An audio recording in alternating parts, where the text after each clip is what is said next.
राजीव बहुत बड़ी कंपनी में जनरल मैनेजर की पोस्ट पर काम करता था। बड़े शहर में रहने के कारण उसका उठना बैठना पढ़े लिखे लोगों के साथ ही है। उसकी पत्नी दिव्या भी काफ़ी सुंदर है और उसके ग्रुप में भी हाई क्लास घर की महिलाएं शामिल है। लेकिन राजीव ये कभी नहीं भूलता कि इस कामयाबी के पीछे उसके माता पिता का हाथ है, जो गांव में खेती करने के बावजूद अपने बेटे को पढ़ा लिखा कर काबिल बनाया।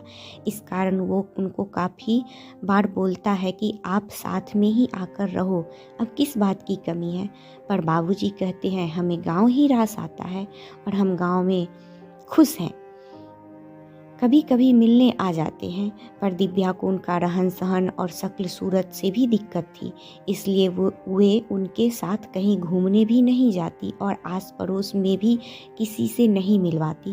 राजीव इस बात से अनजान था, क्योंकि उसके सामने तो ढंग से बात करती और घूमने जाने पर कुछ बहाना मार देती। आज दिव्या ने किट्टी पार्टी रखी थी घर पर, तभी अचानक सास ससुर आया देख घबरा गई।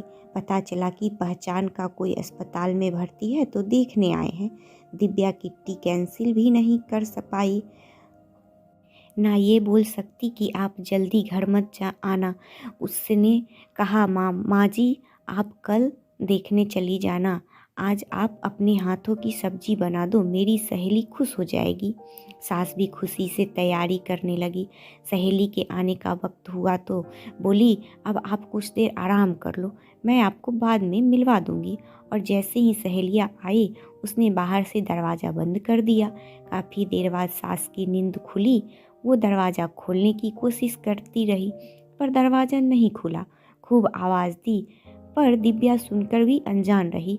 जल्दी में दिव्या कमरे में पानी रखना भूल गई थी। अब दोनों को प्यास लगी तो घबराहट होने लगी। राजीव को पता था माँ को अस्पताल जाना है। वो छुट्टी लेकर जल्दी आ गया। देखा दिव्या की सहेली जा रही है।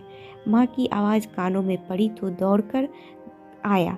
दरवाज़ा बंद देख जल्दी से खोला, माँ को आराम से लिटाया, दोनों को पानी दिया।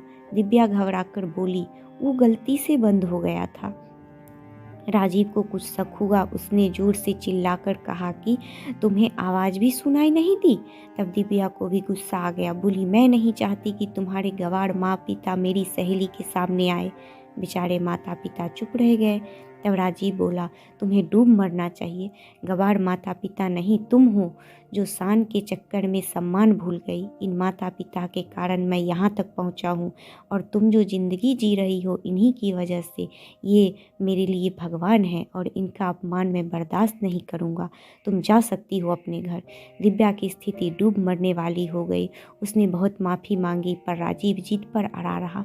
फिर माँ बाबूजी से माफ़ी मांगी। उसके कहने पर राजीव ने माफ़ कर दिया। दोस्तों, इस कहानी से आपको क्या सीख मिली हमें कमेंट करके ज़रूर बताइएगा। आप लोग ना लाइक करते हैं ना सब्सक्राइब करते हैं, प्लीज़ लाइक और सब्सक्राइब भी कर दीजिए।